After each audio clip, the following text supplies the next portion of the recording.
नाज़रीन, मैं हूँ उस्मा ताहिर और आप लोग प्रोग्राम देख रहे हैं मुजरिम कौन। आज का जो प्रोग्राम है वो हम यहाँ से शुरू करते हैं कि एक ऐसा इंसान जो परदेस गया, परदेस जाके उसने नाम कमाया, नेशनलिटी वहाँ के लिए और अपनी फैमिली के लिए उसने बहुत कुछ किया भी।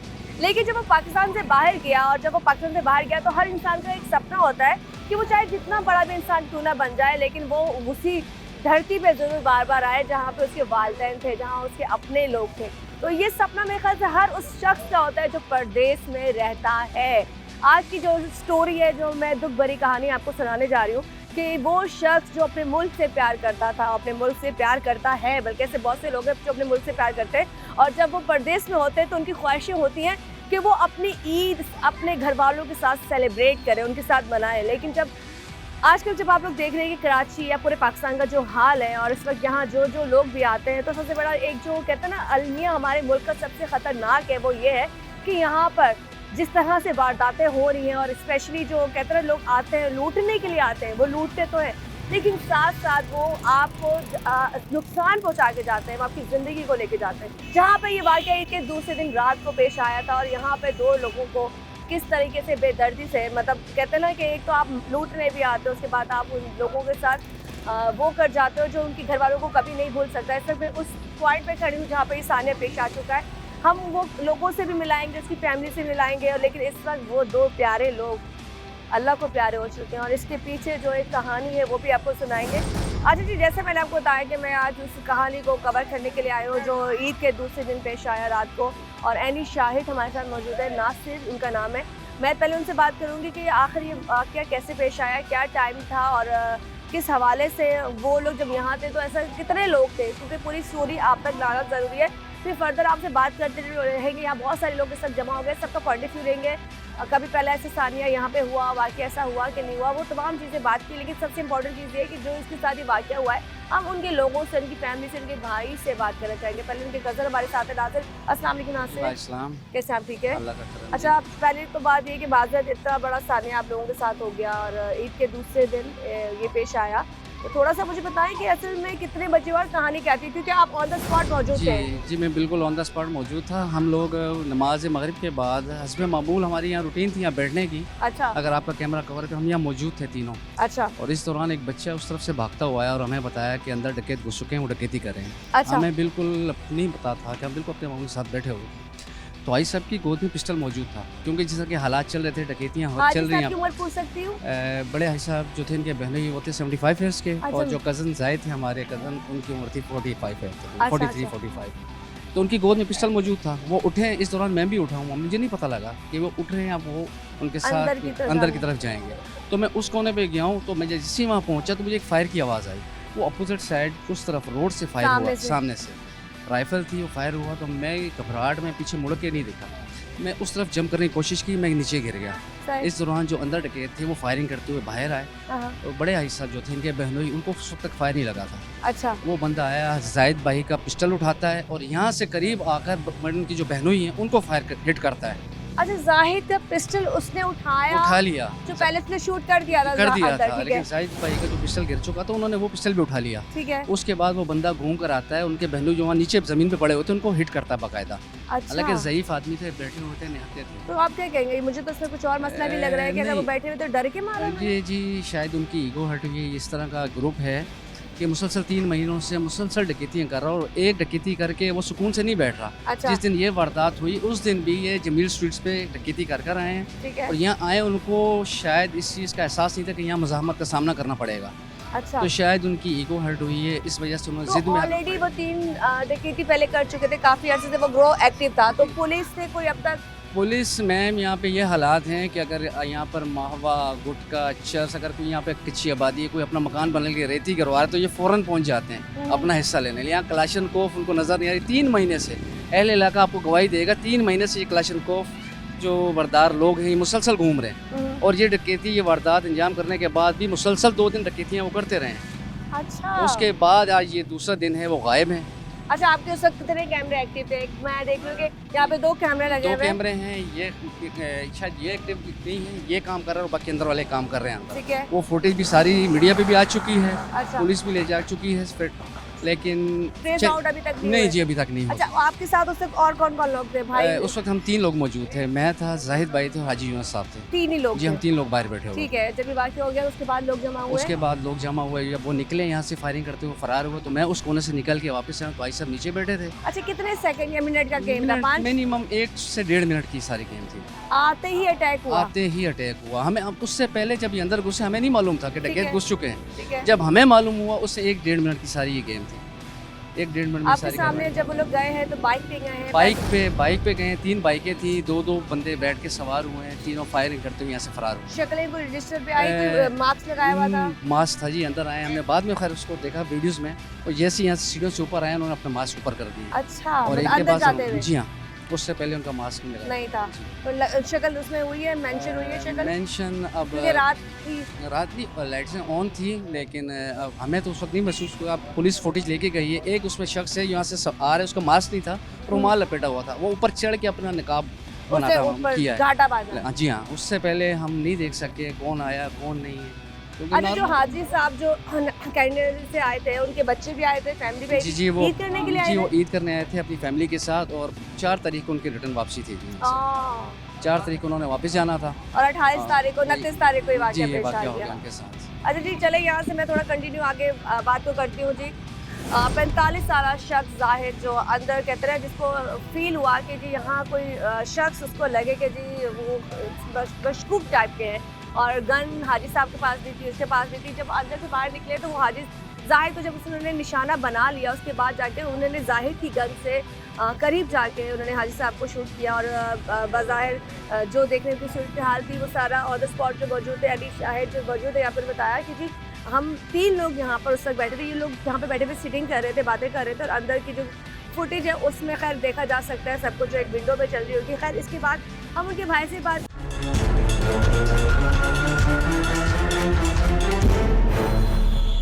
वेलकम बैक जी, दोबारा से हाजिर हूँ आपके सामने, और इस वक्त आप प्रोग्राम देख रहे हैं मुजरिम कौन। और इस वक्त जो मुजरिम है वो तो दंदनाते फिर रहे हैं, लेकिन बेगुनाह इस वक्त कराची में बहुत सारे ऐसे हैं जो मारे जा रहे हैं, और बेगुनाह मारे जा रहे हैं, जिनका कोई कसूर नहीं है, जिन्होंने किसी का जुल्म नहीं किया, किसी को लूटा नहीं, किसी को तकलीफ नहीं दी, लेकिन वो लोग इस वक्त लुकवा अजल बने हुए हैं। तो खैर हम अब बात कर रहे हैं जाहिद और साथ में उनकी बहनोई की, जो कनाडा से आए थे और अपनी फैमिली के साथ ईद मनाने आए थे, बड़ी ईद की छुट्टियां हम सब ने मनाई, बड़े हम लोग अपनी फैमिली के साथ एंजॉय किया, आप सब लोग भी कर रहे होंगे।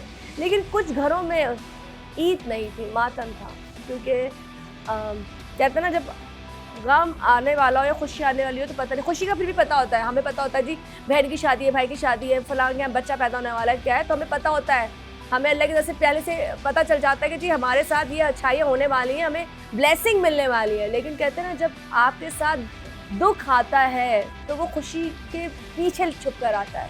आप खुश होते हो, क्यों खुश होते हो कि आपके अपने आपके पास होते हैं, साथ होते हैं, लेकिन एकदम से सामने वो निकाब आ जाता है, वो दरिंदा आ जाता है जो आपकी खुशियों को निगल लेता है। इस वक्त जाहिद के छोटे भाई हमारे साथ मौजूद हैं, भांजे भी उनके मेरे साथ मौजूद हैं, और मैं उनसे बात करूंगी। हम स्टोर में मौजूद हैं जहाँ ये वाक़या पेश आया, ऑन द स्पॉट बैठ के बात इसलिए कर रही हूँ ताकि आपको व्यू दिखा सकूँ, बाहर के लोगों के कमेंट्स बता सकूँ। लेकिन मैं ज़रा बात करूँगी कि किस हवाले से इस तरह के केसेस क्या पहले हुए हैं, क्योंकि ये शॉप आई थिंक काफ़ी पुरानी है। मैं इनसे पूछती हूँ, अंदर भी कैमरे लगे हुए हैं, बाहर भी कैमरे लगे हुए हैं, लेकिन वही बात है, कैमरे लग गए, सब कुछ हो गया, लेकिन कोई हल अब तक नहीं मिला। वो बंदे आए भी हैं लेकिन पकड़े नहीं गए। तो पहले मैं इनसे भाई से बात कर। अच्छा खालिद भाई, मुझे पहले आप ये बताइए, शॉप कितनी पुरानी है?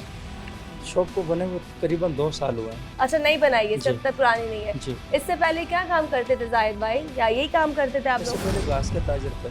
अच्छा, घास के ताजर हैं, अभी भी हैं, घास का काम भी है, ताजर हैं, घास के तो ब्रोकर ये हैं। अलग से दुकान जी, बनाई थी, अलग भाइयों से। को सेट किया हुआ था अलग जी, अलग? भाइयों को बिल्कुल सब हम भाई अलग अलग हैं, सबके अपने कारोबार हैं, भतीजों को सेटल किया हुआ है। अच्छा, माशाल्लाह। अच्छा जाहिद, मुझे ये बताइए खालिद भाई, ये जो वाक़या पेश आया, इससे पहले कभी ऐसी अनहोनी हुई थी? ऐसा सुना इस इलाके में जी वारदातें होती हों, डकैतियाँ होती हों? जी बहन, मैं आपके पहले तो मैं आपका बहुत शुक्रगुजार हूँ कि आप लोग हमारे गम में हमें फुर्सत देने के लिए और हमारे गम को हाईलाइट किया।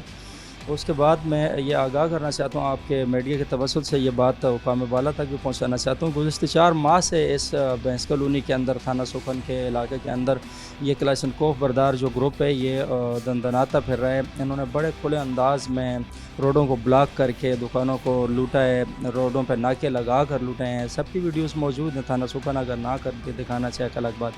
फिर इन्होंने बिल्कुल अपनी रियासत बनाई। लग यूँ रहा है कि जिस तरह से ये एजेंसी के लोग हैं या ये जो है पुलिस के लोग हैं और जो थाने वाले हैं वो चोर हैं, तो उसी का निशाना, उसी जुल्म का निशाना। इससे पहले कोई लोग शहीद हुए, जैसे आप ये आपके भाई के साथ हुआ मसला, या सिर्फ डकैती ही होती नहीं है कि लोग आते क्लैशों को दिखाते हैं और लूट के ले जाते हैं, ये वाक़यात हो रहे थे? जी बहन, इस तरह से है कि भैंस कॉलोनी के अंदर 3 से 4 वाक़यात इस तरह हुए हैं कि जिस तरह लोगों की शहादत हुई डकैती के अंदर। लेकिन ये जो ग्रुप है इन्होंने पहली बार किसी को ऐड किया है। अच्छा। और इनके हाथ से पहले ये 2 मज़लूमाना शहादतें हैं। कितने बजे का टाइम था? ये 8:30 बजे का वक्त था और 30 टाइम जून भी ज़्यादा नहीं था। मैं बोलूँ कि बड़ा 12-1 बज रहे थे तो चलो लोग नहीं थे, क्योंकि ये रोड मेरे ख्याल से बिजी रोड है जी, रोड काफ़ी चलता हुआ रोड है। और सबसे ज़्यादा डकैतियाँ रोड नंबर 6 के ऊपर ही हुई हैं। जितना ये आसान रोड बन गया, तेज़ी आ गई इस रोड के चलत के अंदर, तो स्मूथ हो गया, उसकी वजह से यहाँ पर डकैतियाँ ज़्यादा हो गई हैं। अच्छा जी। तो जब आपको पता चला, क्योंकि आपके कज़न बाहर मस्जिद से बात हुई थी, कहा था जी हम यहाँ थे, आपको कितने सेकंडों में पता चल गया था? आप करीब ही रहते हैं यहाँ जी, लम्हात के अंदर पता चला था। मैं भाई के पास आया तकरीबन 8:35 के ऊपर। ठीक है। तो मैंने भाई की शॉप से कुछ चीज़ें वगैरह ली और मैंने भाई बहनोई और चचाजाद कज़न को बोला कि चले आए पिकनिक पे चलते हैं, बेरीटोन खाना खा कर आते हैं। अच्छा। तो उन्होंने कहा कि आप लोगों की गैदरिंग, आप चले जाएँ। हम लोग निकल गए, मैंने स्टॉप तक पहुँचे तो पीछे से कज़न का फ़ोन आ गया। अच्छा, उसी के बीच में सब कुछ हुआ है? आज ही लम्हात के अंदर, ये गुज़श्ता ज़्यादा से ज़्यादा 2 से 3 मिनट गुजरे होंगे, ये सानिया गुजर गया जी। अच्छा जी, मैं बताऊँ यहाँ पे कह रहे हैं कि ये आए तो इससे पहले और पिकनिक की ऑफ़र भी की थी, लेकिन उनके भाई ने और वो जो उनके बहनोई थे उन्होंने कहा था कि आप लोग जाएँ, आप लोग जाके अपनी गैदरिंग को एंजॉय करें। जब आप यहाँ पहुँचे तो आपके भाई उस वक्त शहीद हो चुके थे, और जो आपके हाजी भाई थे वो किस पोजीशन में थे? बहन, कुरान पाक के अंदर आता है कि अल्लाह पाक फरमाएगा कि क़यामत में ऐसा बर्पा करूँगा कि हामला औरतों के हमल गिर जाएंगे, ऊँटनियाँ बदक जाएंगी, पहाड़ उड़ जाएंगे, और वो बच्ची जिसको बद्दुओं ने या जिसको ज़ालिमों ने ज़िंदा दफन कर दिया, वो ज़िंदा होगी और मुझसे पूछेगी भी रब्बे ज़म्बे कुतिलत, ए रब मुझे किस जुर्म में कत्ल किया गया। तो मेरी बहन 1400 साल बाद 90 साल के बुज़ुर्ग ने मुझसे वो सवाल किया था कि माँ क्यों गोली मारी ने। चाची, इनको ज़बान हम बोलते हैं, उन्होंने मुझसे, वो जो 90 साल के बुज़ुर्ग थे जिस उम्र में वो गवर्नमेंट भी टैक्सेस माफ़ करती है, अल्लाह पाक भी आ फरमाते हैं, तो ज़ालिमों ने उनका लिहाज नहीं किया, उनको शौकिया गोली मारी। आपको वीडियोस में नज़र आएगा। हॉस्पिटल के अंदर वो पहुँचे तो उन्होंने मुझे कहा कि माँ क्यों गोली मारी ने, मैं की कीते। तो इस सवाल का जवाब है ना, जाहिद भाई ने बोला या उन्होंने बोला? ये भाई जो हाजी यूनुस मेरे बहनोई हैं जी, उन्होंने कहा। वो तो यूके के नेशनलिटी होल्डर थे, वहाँ तो कोई किसी को फूल भी नहीं मारता, तो यहाँ उनको शौक के 2 गोलियां मारी गई। उन्होंने अल्फाज बोले कि मेरे को क्यों गोली मारी, कि मुझे क्यों मारा, क्योंकि वो तो बैठे हुए थे। हाँ जी, कह रहे थे कि माँ क्यों गोली मारी ने, मैं क्या कीता है। तो इस सवाल का जवाब तो मैंने कल भी कुरान पाक उठा के मीडिया के सामने core commander Karachi, DG rangers और जो डीआईजी हमारे जोन के हैं इस एरिया के, ये जो हजरात हैं, इनके ज़िम्मे मैंने अपने भाई का खून लगाया है। मैं तो कुछ भी नहीं कर सकता, मैं तो किसी कातिल को गिरफ़्तार नहीं कर सकता। ये बड़े ज़ोरावर लोग हैं, जिस तरह से इन्होंने डकैतियाँ की हैं गुज़श्ते 4 महीनों से, इससे साफ ज़ाहिर होता है कि इनके पीछे कोई बड़ी पुश्त पनाही है। कितनी देर बाद हाजी साहब का इंतकाल हो गया था? वो 3 दिन हयात और मौत की कशमकश में JPMC के ICU, उनको एक नाफ में गोली लगी थी और एक यहाँ पर लगी थी। अच्छा। जी, 2 गोलियाँ उनको मारी गई। और आपके भाई को? एक गोली उनको लगी, सीने से आर पार हो गई। भाई के पास वेपन था, वो उन्होंने उठा लिया। बेनोई के पास कुछ पाउंड्स वगैरह थे यूके के और समथिंग 2000, और मोबाइल सब जी, मोबाइल वगैरह कुछ इसी तरह की चीज़ें, जो उनका पर्स वगैरह था, कार्ड वगैरह, इसी तरह की चीज़ें उसने ले करके चले गए। अच्छा जी, यहाँ मैं ज़रा आगे थोड़ी सी कहानी को लेकर चलती हूँ, क्योंकि हम इस वक्त उस जगह मौजूद हैं जहाँ शाम गरीबा कहते हैं ना जी।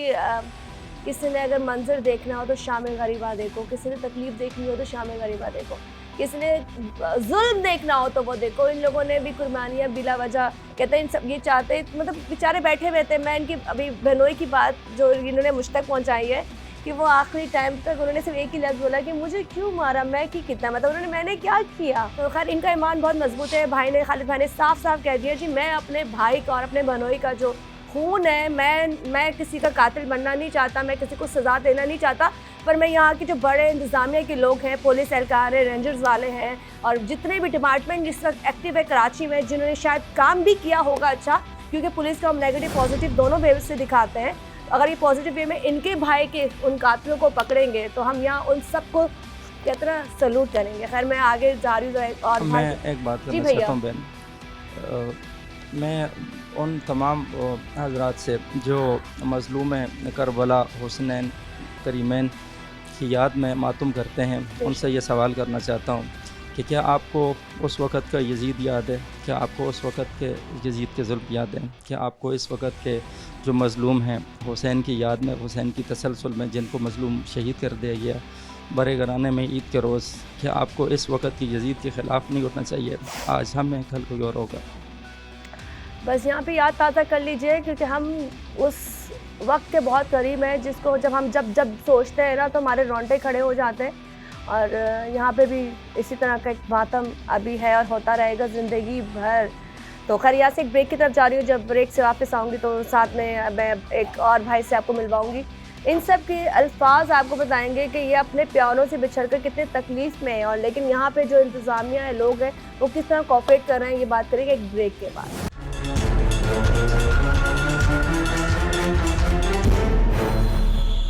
वेलकम बैक जी, दोबारा से हाजिर हूँ। और इस वक्त मैं आपको उस फैमिली से मिला रही थी जिसके साथ ये सानिया पेश आया ईद के दूसरे दिन। हम अभी ईद से फारिग हुए हैं, क्योंकि आज जब मैं ये प्रोग्राम कर रही हूँ तो आज 6वां दिन ईद का है और समझ लें 4 दिन पहले की कहानी है। और जब आप तक ये प्रोग्राम पहुँचेगा, ये 2-4 दिन में आप तक प्रोग्राम आ जाएगा, तो 10 दिन के अंदर अंदर ये सब चीज़ें हुई हैं। तो सोचें हम कितने, मतलब हम उस चीज़ को बयान करें कि कराची में इस वक्त जो हालात चल रहे हैं वो किस तरीके से चल रहे हैं। तो मेरे साथ उनके भतीजे भी मौजूद हैं, मैं उनसे भी पूछना चाहूँगी। और वो क्या करते हैं, वो भी कोई बिज़नेस करते हैं, पढ़ रहे हैं, क्या है, लेकिन ये जो सानिया पेश आया वो कितना मुतासिर हुए हैं इससे। अस्सलाम वालेकुम। वालेकुम अस्सलाम। भैया आपका नाम? उसामा। उसामा।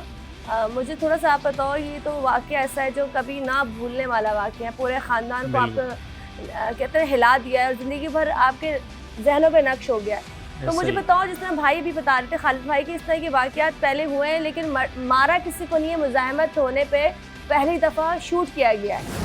ऐसा ये देखें, वाक़यात तो यहाँ हमारे इलाका जो है एशिया की सबसे बड़ी मंडी है ना ये। हाँ जी। तो यहाँ तो सारा कैश का काम होता है हमारे इलाके में। तो ऐसे वाक़यात दिन रात दिन दहाड़े भी होते रहे हैं हमारे इलाके में। और यहाँ ख़ासकर जैसे चाचू ने आपको बताया कि ये रोड नंबर 6 बहुत चहल पहल वाला रोड है। और सबसे ज़्यादा जो वाक़यात जो रिकॉर्ड हुए हैं, अगर आप अहले मोहल्ला से पूछें तो सबसे ज़्यादा जो वाक़यात रिकॉर्ड हुए हैं वो यहीं 6 नंबर पे हुए हैं। अभी हालिया 2 से 3 महीने के दरमियान यही ग्रुप जो है लगातार वारदातें कर रहा है, डकैतियाँ कर रहा है और नाकाबंदी करके कर रहे हैं। इतने बेनिडर होके कर रहे हैं जैसे इनको आला काम की सरपरस्ती हासिल है।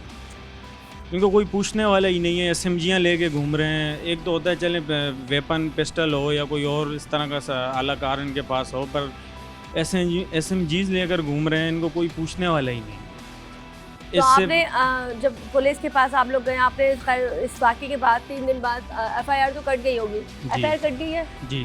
तो उन्होंने आपको बुलाया दोबारा से, कोई निशानदेही हुई किसी के बारे में? नहीं, इस तरह की कोई हिकमत अमली तो कोई मुतासिर को उनकी नज़र नहीं आई है अभी तक। बस दिलासी दे रहे हैं, झूठे दिलासे। कॉल्स आती है, उनकी कॉल्स आती है कि हम जी, वो खुद भी आए हैं हमारे इधर, दुआ चल रही थी 3 दिन, वो आते रहे हैं इस तरह पे, मतलब दुआ के लिए भी आए और इस तरह और भी हुकाम आए थे उनके साथ भी, पर वही झूठी तसल्लियाँ दिलासे। मैं पूछ सकती हूँ SHO कौन है इस वक्त? आदिल शाह। आदिल शाह जी। तो इनसे पहले थे राव ज़हीर, ठीक है। वो उनकी निगरानी में सारी डकैतियाँ होती रही हैं, ये वारदातें। अगर उनके पास अहले मोहल्ला FIR करवाने या कोई दरख्वास्त लेकर जाते, वो आगे से ये बोलकर लोगों को टाल देते थे कि आप FIR ना करवाएं, आप दरख्वास्त ना लगाएं, आपकी दुश्मनी फैल जाएगी इनके, आपकी दुश्मनी पाल लेंगे आप अपनी इनके साथ। पुलिस वाले ये SHO राव ज़हीर साहब है जो उनके अल्फाज हैं। अच्छा, आप इससे अंदाज़ा लगाएं कि और हम क्या कर सकते हैं। अब जो नए आए SHO वो आपको कुछ बेहतर लग रहे हैं या SSP के पास किसी और लेवल तक, ऊंचे लेवल तक गए आप लोग कहीं? जी एसएसपी जो मलीर हैं हसन न्याजी साहब हैं, जी आई जी, थिंक हसन याजी। वो 2 दफ़ा जनाजे में भी आए थे। उसके बाद वो कल परसों भी आए हैं हमारे पास, जिस दिन अल्टीमेटम 3 दिन का अल्टीमेटम दिया था, हाँ 72 घंटे पूरे हुए तो हमने ना इस तरह मतलब एहतजाज वगैरह की कॉल दे रखी थी सही लड़कों ने। सही। तो फिर वो मतलब अपना आए, उन्होंने बात की है बैठकर और इस तरह तसल्लियाँ दी हैं। तसल्लियों के तसल्ली अलावा दी है। कुछ भी नहीं कर सकते, क्योंकि हमें हसन पता है। याजी का रिकॉर्ड वैसे बजाय तो अच्छा है, क्योंकि उन्होंने काफ़ी क्रिमिनल को पकड़ा है। बिल्कुल जौहर गुलशन की साइड पे भी काफ़ी मैंने उनके केसेस देखे हैं जो उन्होंने हैंडल किए हैं। खैर मैं चाहूँगी आप लोग कोई मैसेज दोनों देना चाहें दे दें, जो ऊपर तक पहुँचे, फिर बाकी मैं बाहर के लोगों से भी थोड़ा इंटरव्यू लूँगी और मैं फिर इसके बाद जाऊँगी थाने और वहाँ जाके पूछूंगी कि ये केस कहाँ तक पहुँचा। मैं आपसे मुल्तमस हूँ कि मेरी इस बात को जो है ना आपने एडिट नहीं करना है। जी जी ज़रूर। जी मैं खुले लफ्ज़ों में उस शख्स को मुखातिब करना चाहता हूँ कि जो इस वक्त हाकिम है, जिसको अल्लाह ने ताकत दी हुई, जिसको अल्लाह ने इस टाइम अख्तियार दिया फैसले का। वो कौन है? वो यहाँ के डीजी रेंजर्स हैं, वो कराची के कोर कमांडर हैं। क्या मैं पाकिस्तानी नहीं हूँ? क्या मैं कोई कम मुसलमान हूँ? क्या आप ही सिर्फ पाकिस्तानी हैं? क्या आप ही सिर्फ मुसलमान हैं? ये हथियार, ये बंदूकें, ये टैंकें, तोपें किस के लिए आप मेरे गाँव? हमारे तहफ़्फ़ुज़ के लिए ना। इंडिया से अगर आपकी जंग होती है तो आप क्या चीज़ बचाना चाहते हैं? क्या अपने घर बचाना चाहते हैं? नहीं, हमें बचाना चाहते हैं। तो उनकी आज सर मुझे ज़रूरत है। मैं कुरान पाक कल मैंने मीडिया के सामने पेश किया था, मैं आपको भी गायबाना कुरान पाक पेश करता हूँ और अल्लाह रब्बुल इज़्ज़त के सामने, मीडिया के सामने मैं इस चीज़ का आप लोगों के ज़िम्मे ये खून डालता हूँ। DG rangers, core commander Karachi और डीआईजी जो इस जोन के हमारे मलीर साइड के जो डीआईजी पुलिस हैं, आप तीन हज़रात के पास इस वक्त अख्तियार है, आपके पास जवान हैं, आपके पास सोर्सेज हर चीज़ है, आपके पास इंटेलिजेंस है, आपके पास वसाइल हैं, आप इस चीज़ के जवाबदेह हैं। अगर दजला किनारे कोई कुत्ता भूखा मरता है, उम्र जवाबदेह है, तो आप कौन होते हैं? ये वर्दियाँ कितने दिन रहेंगी? ये सोर्सेज कितने दिन रहेंगी? मेरा कुरान पाक, मेरा अल्लाह और उसका रसूल आप तीन लोगों से, और मैं किसी के ऊपर कोई ब्लेम नहीं करता, ना मैं डाकुओं को जानता हूँ, ना मैं शनाख्त का जानता हूँ, ना मैं किसी और तरह का बदले की बात करता हूँ। मैं जानता ही नहीं मैं बदला क्या लूँगा। लेकिन आप तीन हज़रात के पास तो सोर्सेज वसाइल हर चीज़ है।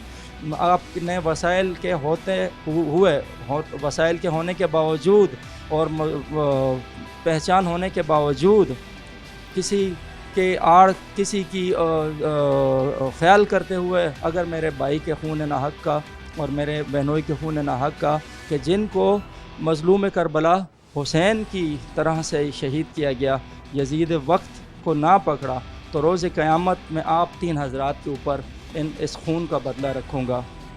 बहुत शुक्रिया बहन, बहुत बहुत शुक्रिया जी। यहाँ से चले हम बाकी पुलिस स्टेशन चलते हैं, बाहर कुछ लोग तासुरात भी रिकॉर्ड करते हैं। यहाँ पे एक मैसेज ये एक भाई ने आप उन लोगों को दिया, उन इदारों को दिया है जिनके पास सारे इख्तियार हैं। उन्होंने ये नहीं कहा मैंने बदला लेना है, उन्होंने ये नहीं कहा मैंने क्रैची को हम निकाल लिया, मैंने जाके शूट कर देना। उन्होंने कहा मैं नहीं जानता वो कौन है, पर मैं ये ज़रूर जानता हूँ कि हमारे इदारे चाहें, हमारी पुलिस चाहे, हमारे फोर्सेस चाहे, तो वो उसको कब्र की तह से भी निकाल के ले आएगी, ज़मीन कहते हैं मट्टी के अंदर से भी निकाल के ले आएगी। खैर ये इनका मैसेज था।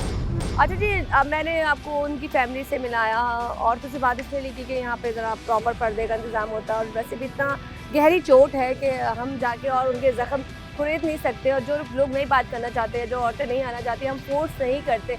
लेकिन मेन उनके भाई, उनके कज़न, उनके भतीजे सब लोग जाते हैं। और सबसे इम्पॉर्टेंट चीज़ ये थी कि मैं उस शॉप के सामने खड़ी हूँ जहाँ पे ये वाक़या पेश आया। अच्छा, मैं अब आपको उनके ख़ास दोस्तों से मिला रही हूँ जो एक ही इलाके के रहने वाले भी हैं और साथ उठते बैठते कचेरी करते हैं, साथ खाना खाते हैं।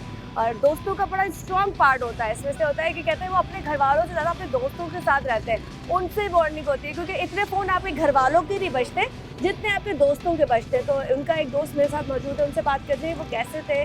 छोटे छोटे उनके बच्चे आपने देखे हैं, लेकिन बेसिकली उनकी नेचर कैसी थी, हंसमुख थे, गुस्से वाले थे, दोस्तों को टाइम देते थे कि नहीं देते थे। अस्सलाम वालेकुम। वालेकुम अस्सलाम। आपका नाम? नवीद अहमद। नवीद। अच्छा, मुझे बताओ कितने साल पुरानी दोस्ती है? मेरी काफ़ी अर्से पुरानी दोस्ती है और बहैसियत इसी तरह थे जैसे बड़े भाई थे मेरे। हाँ, मुझे कि वो माशाल्लाह काफ़ी बड़े थे। जी। लेकिन ये बताओ बेसिकली वो कैसे थे, हंसमुख थे, दोस्तों के साथ दोस्त थे, टाइम देते थे, गैदरिंग वाले थे?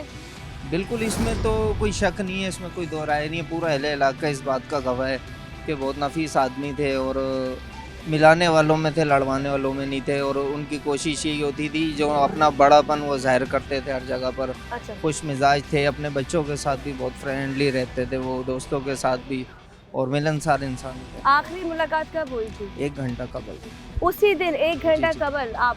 जी, एक दिन पहले खाना मैंने साथ ही खाया है, डेली की मेरी उनके साथ बैठना था उनके साथ। अच्छा और 1 घंटा कबल उन्होंने गुजरते हुए मुझे आवाज़ देकर भी रोका। तो 2 से 4 मिनट में बैठा हूँ, फिर मैं निकल गया था, किसी काम से था। तो वो मेरी लास्ट उनसे मुलाकात हाय थी। हाय। अच्छा जी, नवेद का कहना है कि जी आखिरी दिन 1 घंटा पहले भी वो उनके साथ बैठ के सलाम करके गए थे 5 मिनट के लिए, और 1 दिन पहले उन्होंने साथ खाना खाया था। मतलब मेहमान नवाज थे, इसका मतलब है। जी, जी, ये सारे बिल्कुल। भाई मुझे लग रहा है बड़े अच्छे हैं, एक दूसरे नहीं से bond- बिल्कुल बिल्कुल, इनका पूरा ख़ानदान तकरीबन सब कारोबारी लोग हैं। और मतलब इनके अच्छी इनका एक अच्छा किरदार है इस इलाके में। चले जी, मैं थोड़ा सा और आगे आती हूँ और मैं अब एक और दोस्त से मिलाने लगी हूँ, और वो भी उनके बहुत ही क्लोज दोस्तों में से है। और इस तरह के जो जराइम होते हैं ना, उनकी काफ़ी नज़र है, लेकिन कहते हैं नज़र जितने भी हो, जब ये बदबख्त आते हैं तो या तो वो उल्टा पड़ जाते हैं या कभी कभी वो खुद ही उसका शिकार हो जाते हैं। तो मैं जब उनको फ्रेम में लेती हूँ, मैं भी उनसे पूछती हूँ कि वो उनसे काफ़ी छोटे, लेकिन ये दोस्ती कैसे हुई और ये बॉन्डिंग कैसे हुई? अस्सलाम वालेकुम। जी वालेकुम अस्सलाम। कैसे आप? अल्लाह का पहले करम है लोगों को आप। अपना नाम बता दें। अरसलान। अरसलान, मुझे बताओ कितनी पुरानी दोस्ती है? जी हमारा तो गांव भी एक है, कौम बरादरी का भी सिस्टम एक है। अच्छा, तो उससे हमारा ताल्लुक तो पुराना ताल्लुक पुराना चल रहा है। ताल्लुक जी, बड़ों से हमारा ताल्लुक चल रहा है। तो तुम्हारी आखिरी मुलाकात कब हुई थी? बस 1 दिन पहले। 1 दिन पहले। जी तो ये मुझे बताओ कि जिस तरह ये वाकया हो रहा है, इस तरह की चीज़ें सुना है कि इस रोड पे, हालांकि स्मूथ रोड है, बड़ी अच्छी जी, बन गई है, रोड 6 नंबर पे ज़्यादा वाकयात हो रहे हैं ऐसे? जी बिल्कुल। गुज़िश्ता 4 माह से जब से ये SHO राव ज़हीर आए थे, तब से ये वारदातें डेली बेसिस पे चल रही थी। मेरा जब ये पहले दिन आए हैं उस दिन मेरे साथ वारदात हुई है। आपके साथ? जी अच्छा। मुझे डकैती हुई। हमने तो मतलब उसका 12 एक्शन लिया और मीडिया पे भी उसकी वीडियोस चलाई, और बाकायदा जाके राव ज़हीर से मेरी बाकायदा बहस हुई, क्योंकि वो FIR नहीं कर रहे थे। ठीक है। पहले हमें 24 घंटे का टाइम दिया, फिर उसके बाद उन्होंने मतलब हमें काफ़ी इन्फ्लुएंस के ज़रिए जाना पड़ा, फिर Right. उन्होंने FIR की। तो इसके अलावा मैं नहीं समझता कि इलाके के अंदर तो वो किसी FIR काटने के खिलाफ होते थे? जी बिल्कुल। फिर मुसलसल डकैतियाँ रोज़ 5 से 7 इस ग्रुप की तरफ से होने लगी। रूटीन बन चुकी थी वो। तो अच्छा, एक बात बताओ, ये जो चेहरे थे, ये वही चेहरे थे जो कार्रवाई करे जा रहे थे? जी जी बिल्कुल, ये 6 से 8 लोगों पर मुश्तमिल ग्रुप था जो हाँ। विद SMGs के साथ इलाके के अंदर दंदनाते फिर रहे थे और बाकायदा इलाकों में नाका लगा कर लोगों को लूटा करते थे। अच्छा, यहाँ से वो पॉइंट है जहाँ हम खड़े हैं, जहाँ पे वाकई के दूसरे दिन पेश आया। अब थोड़ा सा आगे जाएंगे और मस्जिद आपको मिलवाएंगे। इस वक्त यहाँ पर यहाँ इलाके के मकीन भी मौजूद है। देखिए, बात करने का रीज़न ये है कि यहाँ पे लोग आपस में क्या बात करते हैं और क्या कहते हैं, उसके बारे में लोगों को पता चल सके, वो यहाँ के रहने वाले। तो अस्सलाम वालेकुम, कैसे हैं आप? ठीक है, नाम पहले बता दीजिए। मेरा नाम रेहान कुरैशी है, मैं इस इलाके का मकामी हूँ और ये इलाका हमारा कारोबारी इलाका है और यहाँ पे आए दिन ऐसे वाक़यात होते रहते हैं। चलो, जहाँ तक बात लुटने की थी ना, वहाँ तक तो चलो बात समझ आती थी, लोग अपना माल दे के दोबारा ले आते थे अपना माल। लेकिन अब ये लोग जानों से गिर रहे हैं हमारे यहाँ पर। अब यहाँ पर कारोबारी आदमी के लिए कारोबार करना इतना मुश्किल हो गया है ना, इतना मुश्किल हो गया, मैं आपको बता नहीं सकता। जो घर में माएँ, बीवियाँ, बेटियाँ बैठी वो परेशान होती है, हमारे घर से मर्द गए, वो पता नहीं वापस आएंगे कि नहीं आएंगे। आप बिजनेस करते हैं, बिजनेस पे कितना असर पड़ता है चीज़ों का? बिल्कुल बहुत असर पड़ता है। एक तो देखो, शहर से लोग आते हैं हमारे पास। ये कराची का एक हब है, ठीक है। इधर क्या कहते हैं, तमाम कारोबार यहाँ से, सबसे बड़ा स्लाटर हाउस यहाँ पर है, यहाँ पे दूध का सबसे बड़ा कारोबार यहाँ पर होता है, सप्लाई यहाँ से होती है। तो शहर से जो लोग आते हैं हमारे यहाँ पर कारोबार करने के लिए, अब वो लोग डरे हुए हैं, वो आते ही नहीं है। इस तरह के वाक़यात देख देख के वो डरते हैं, तो इस तरह हमारे कारोबार पे बहुत असर पड़ रहा है। तो मैं आपको बस एक यही रिक्वेस्ट करूँगा IG सिंध साहब से, एडिशनल IG साहब से, तो खुदारा इस पर हम पे गौर करें, हम पे रहम करें और इन कातिलों को जल्द से जल्द कैफ़े किरदार तक पहुँचाएँ। चले जी, यहाँ पे वो तमाम लोगों से मैंने आपको मिलवाया जो उनके दोस्त हैं, जो इलाका मकी हैं, उनके भाई, कज़न, सब लोग। इस वक्त आपको बैकग्राउंड में बड़ा रश नज़र आ रहा होगा। ये तमाम वो लोग हैं जिन्होंने आंखों से वो मनाजिर देखे हैं। इस रोड पे बहुत सारी वारदातें होती रहती हैं। ये हालांकि अभी रोड प्रॉपर्ली बन चुकी है और इस वक्त सबसे ज़्यादा वारदातें ये 6 नंबर रोड पे भैंस कॉलोनी में हो रही है। तो ये भी एक सवालिया निशान है कि ऐसे वाक़यात को रोका क्यों नहीं जा रहा। SHO या SSP जो भी इसको टेक केयर कर रहे हैं, जो इसको देख रहे हैं, वो इसका एक्शन क्यों नहीं ले रहे। खैर अभी हम चलेंगे पुलिस के पास और जाके इसका मौक़िफ़ पूछेंगे कि उन्होंने इस केसेस के बारे में क्या किया। खैर ये वो मकाम था जहाँ से अभी मैं एक छोटा सा ब्रेक ले रही हूँ, फिर अगले ब्रेक में मैं आपको मिलूँगी पुलिस वालों के पास।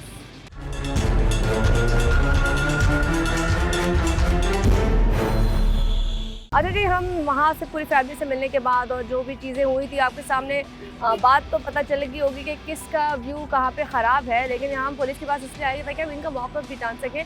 हमें नहीं मालूम कि हमें अंदर कौन मिलता है कौन नहीं मिलता, लेकिन हम सुकन थाने के बाहर मौजूद है और जाके देखते हैं कि हमें यहाँ पे फ़िलहाल कोई मिलता है, क्योंकि अक्सर हम जब जाते हैं तो हमें पता चलता है कि ऑन ड्यूटी वो लोग मौजूद हैं लेकिन अपनी सीटों पे मौजूद नहीं है, या तो फील्ड में गए हुए हैं या फिर कोई और काम से गए हुए हैं। अब अंदर हमारा सामना किससे होता है वो जाके मालूम कर। जी नाज़रीन, जैसे कि मैंने आपको बताया कि हम लोग इस वक्त उस मर्डर की तरफ आ चुके हैं और वो शहीद लोगों की तरफ आ चुके हैं जो वाक़ई ईद के दूसरे दिन पेश आया। और इस वक्त जाहिद और वो जो उनके बहनोई थे हाजी साहब, उनके ऊपर पुलिस क्या काम कर रही है। और यहाँ पर लॉन्ग खान साहब मौजूद हैं जिनसे मैं पूछूंगी, क्योंकि जब मैं इधर आई थी और यूजुअल पूरे कराची का ये हाल है कि लाइट्स कहीं भी नहीं होती है, तो हमने कहा चलें भी रोशनी का फ़ायदा उठाएं और थोड़ा सा इनसे पूछें, क्योंकि वहाँ के लोगों का कहना ये था कि जब इससे पहले जो केसेस वहाँ हो रहे थे, जितने भी वहाँ पे इस तरह की वारदातें हुई, उनमें एक ही ग्रोह इन्वॉल्व था, उन सबके पास क्लैशनकॉफ थी। वो आम टीटी या उससे वो नहीं कर रहे थे शूट, वो लोगों के साथ लूटा मारी कर रहे थे, वो अलग था। लेकिन ये फर्स्ट टाइम हुआ है कि वहाँ पर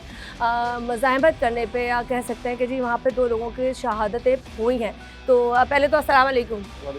कैसे आप, ठीक हैं? जी बिल्कुल सर। तो मुझे थोड़ी सी डिटेल बताएं कि ये क्या डिटेल है, क्योंकि आप लोग इस पर वर्किंग काफ़ी दिन से, आई थिंक 5 दिन हो गए इस केस को आज। जी 5 दिन हुए। तो क्या अपडेट है अब तक? अपडेट ये है कि ये नामालूम मुलजमान हैं। 3 मोटरसाइकिलों पे 6 मुलजमान आए थे। एक के पास क्लाशन थी, बाकी TT और 9mm से मुसल्लह थे।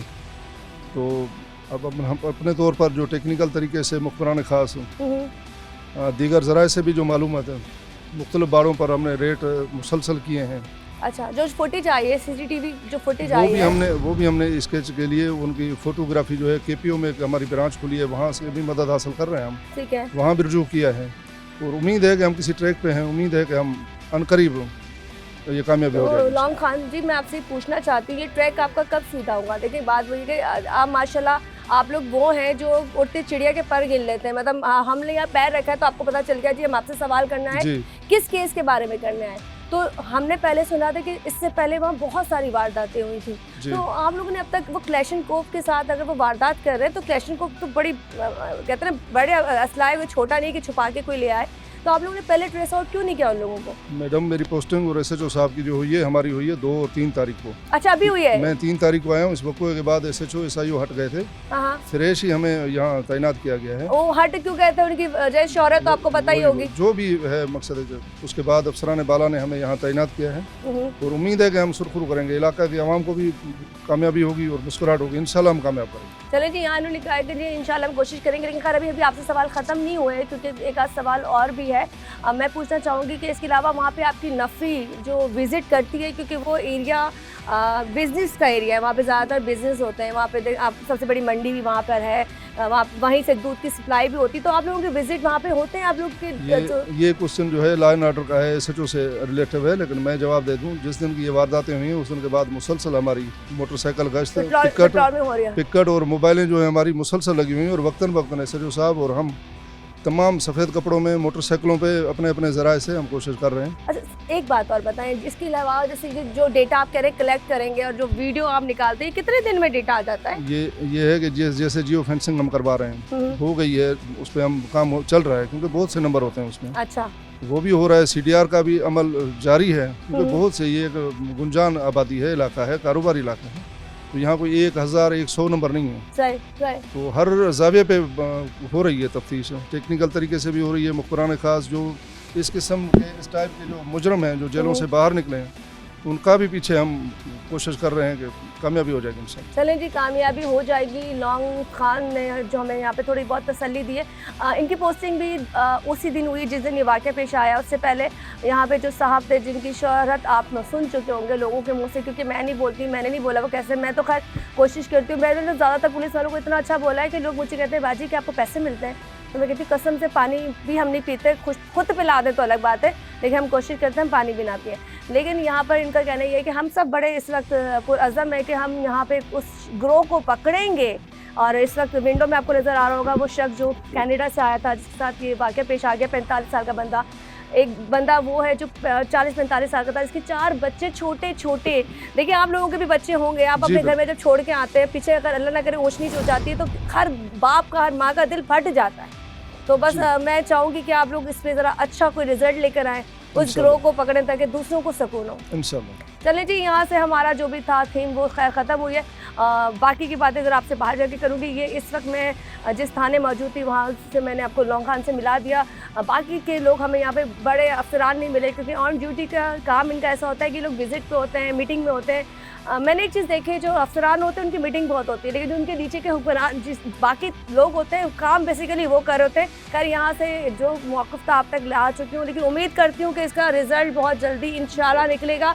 कहते हैं कानून से हाथ लंबे नहीं होते लोगों के, अगर कानून सबके लिए है और कानून बड़ा है, बहुत बड़ा है ना, तो फिर उनको बस छोटा कर दें बहुत जल्दी, ताकि हमें पता चले कि आपने यहाँ ना ग्रो पकड़ लिया। इंशाल्लाह ग्रो पकड़ा, फिर मिठाई लेके मैं आऊँगी इंशाल्लाह। चले जी, इसके साथ हम जरा थोड़े आपसे बात करते हैं। और यहाँ से फिलहाल थाने से मैं आपसे इजाज़त चाहती हूँ, और ये आपको दिखाना था कि यहाँ इनका ये कहना है, उन लोगों का क्या कहना है। लेकिन बात हुई किस तरह के कराची में जितने भी क्राइम हो रहे हैं उस पर इस वक्त हम वर्किंग कर रहे हैं और कोशिश कर रहे हैं कि पुलिस बहुत ज़्यादा एक्टिव हो जाए। एक्टिव है, बहुत से कामों में एक्टिव है, लेकिन कभी कभी ऐसे लोग भी इसमें आ जाते हैं जिसकी वजह से बदनामी के ठप्पे इन पर लग रहे होते हैं। और अल्लाह करे कि ये लोग इतने एक्टिव हो जाए कि यहाँ पे कराची में क्राइम टोटली ख़त्म हो जाए। जी नाज़रीन, जैसे कि आपने देखा आज का जो केस था वो मैं स्पेशल नहीं बोलूँगी, क्योंकि इस तरह के वाक़यात बहुत अरसे से हमारे कराची में हो रहे हैं और मैं आए दिन ऐसे केसेस के लिए जाती हूँ जहाँ मैं देखती हूँ बेगुनाह किस तरीके से मारे जाते हैं। ये भी एक वो केस है जिसमें कहते हैं ना कि डकैत जो चोरी करने की नीयत से आए थे और उन्होंने दूसरे लोगों को समझा कि शायद वो उन पर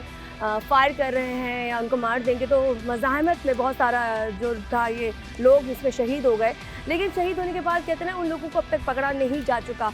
लोगों का क्या कहना है, उनके घर वालों का क्या कहना है, उन्होंने अपना केस, अपना फैसला रब के बाद इन लोगों पे छोड़ दिया, इन अदालतों पे, इन कहते हैं ना पुलिस वालों पे छोड़ दिया। और उन्होंने कहा कि जी हमें इंसाफ इन लोगों ने दिलाना है। अब यहाँ पुलिस स्टेशन आने का रीज़न तो जो था हमारा ये था कि क्या आखिर इस तरह की जितनी भी फैमिलियाँ हैं, जाहिर नामी लोग हैं या जो हाजी साहब हैं, इस तरह के जितने भी लोग हैं जो बेहक मारे जाते हैं और शहीद हो जाते हैं, क्या उनकी फैमिली को यहाँ पर इंसाफ मिलेगा कि नहीं मिलेगा? क्योंकि पुलिस का कहना क्या है कि हम लोग अपने बिहाफ पे काम कर रहे हैं, CTR निकाला जा रहा है, जो डेटा है वो निकाला जा रहा है, जियो फेंसिंग की जा रही है, लेकिन वो तमाम प्रोसेस हुआ है जिसमें टाइम लगता है। टाइम लगे लेकिन काम होना सॉलिड चीज़ है। अगर काम नहीं हो रहा तो उसका मतलब है इदारे सुस्ती का शिकार है। लेकिन इस वक्त हम जिस इदारे के साथ हैं इनके पास बड़े कहते हैं वसाइल होते हैं और ये चाहे तो कुछ से कुछ भी कर सकते हैं। खैर हमारा प्रोग्राम यही था कि जो हम आपको दिखा रहे हैं किस तरीके से बेगुनाह लोगों की जान गई, किस तरीके से कराची में इस वक्त जो इस तरह के दरिंदे घूम रहे हैं। और ऐसे दरिंदों के लिए मैं यही कहूँगी अल्लाह इनको गारत करे, अल्लाह ताला इनको इबरत का निशान बनाए और जिनके घरों में ऐसा मातम है अल्लाह उनको सुकून दे। खैर इसी के साथ मेरे प्रोग्राम का वक्त ख़त्म होता है। मुझे यानी कि ताहिर को, मेरी पूरी टीम को मुजरिम कौन से इजाज़त दीजिए। अल्लाह हाफ़िज़।